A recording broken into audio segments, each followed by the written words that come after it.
Hi, this is Charles Kelly. Hope you're having a great day. Uh, got some good news today. The UK economy grew by 6.6% in July. So great, that's good news. And it's the third consecutive month that the economy has grown. It grew by 8% in June.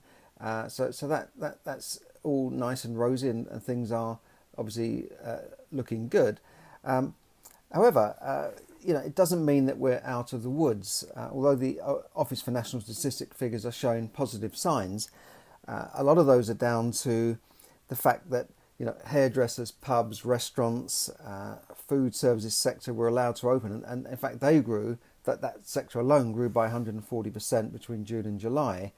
But overall, the economy is still well down on, when you measure it in the overall volume of goods and services, it remains well down on the pre-lockdown period of February, when it's actually nearly 12% down still on the February figure.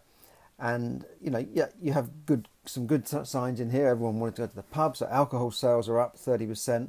But we've got to remember that billions were lost in other industries, such as the travel and tourism industry, which kind of had that lost summer. And many restaurants and pubs are really struggling to survive with these social distancing rules, i.e. that you could only have so many people in a place where you might have been able to seat 50. Now you can only seat maybe 20. And every restaurant I go to, they're really looking empty. It's really sad to see. They have managed to turn things around, some of them with the takeaway business. That seems to be doing well. But a lot of pubs and restaurants, you go in there, they're really half empty. In fact, a friend of mine was in a pub in Whitehall, the Red Line in Whitehall, empty. Normally you can't get a table in there at lunchtime, but it was empty. And so lots of businesses are suffering. And now we have the added problem that the government are imposing some new social distancing rules on gatherings of more than 6 people. It'll be restricted to 6 people now after a spike in COVID cases around the country. So that's really bad news. And also the travel industry has lost out from people flying abroad because they're too scared to go somewhere, that when they get there they might be told when they come back that there's new quarantine rules imposed. I think Portugal's back on the list. People I know went to Croatia and then found when they got there that suddenly Croatia appeared on the list. So the airlines are desperate at the moment. They're really in a bad state. And some of the hotels have managed to survive. But I look around, I see so many shops closed down, probably for good. We've got people on furlough, which when that comes to an end, I think we're going to see more unemployment. And yet, the stock market seems to be still growing.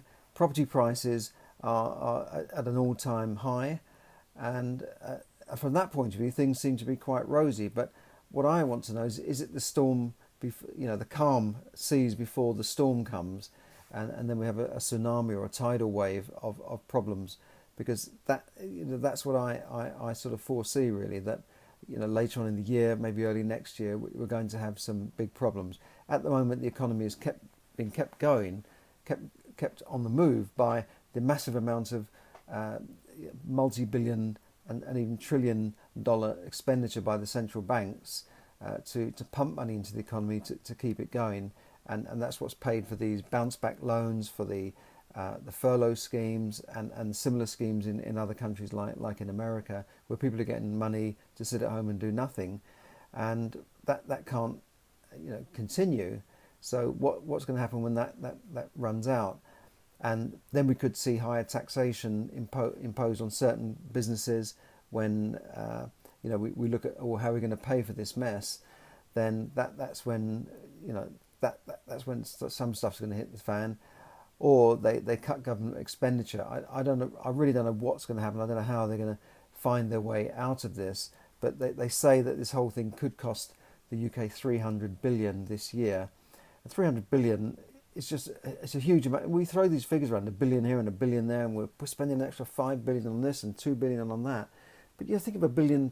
It's if you had £1 billion now, that's enough money to last you for the rest of your life, your children's life, and your grandchildren's life. Even if they were big spenders, there's not many billionaires in the whole world. Probably maybe 1,000.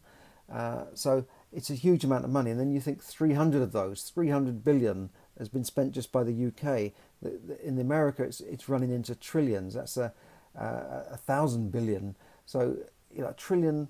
Yeah, it's just incredible the amount, and that's got to be accounted for somehow, because you can't just digitally print money and create money out of thin air and then pump it into the economy and not cause some inflationary pressures, or not find a way of having to repay it without sort of devaluing the whole value of money and currency. And this is why some people have put their money into gold, some people have put their money into Bitcoin, and others just carry on buying property because they feel that that's more a safer bet. It's, there's this, put your money in bricks and mortar, put your money in gold, because that they feel that that's more of a hedge than paper money and fiat currencies such as pounds and dollars. So there you go. We shall have to see what happens. There's more articles on moneytipsdaily.com. Thanks for listening on Facebook Live, on YouTube, and any other platform you see me on. Always good to see you and hear from you with your comments, and great to see you. If you do have any comments, then please come back to me. Just put your comments there.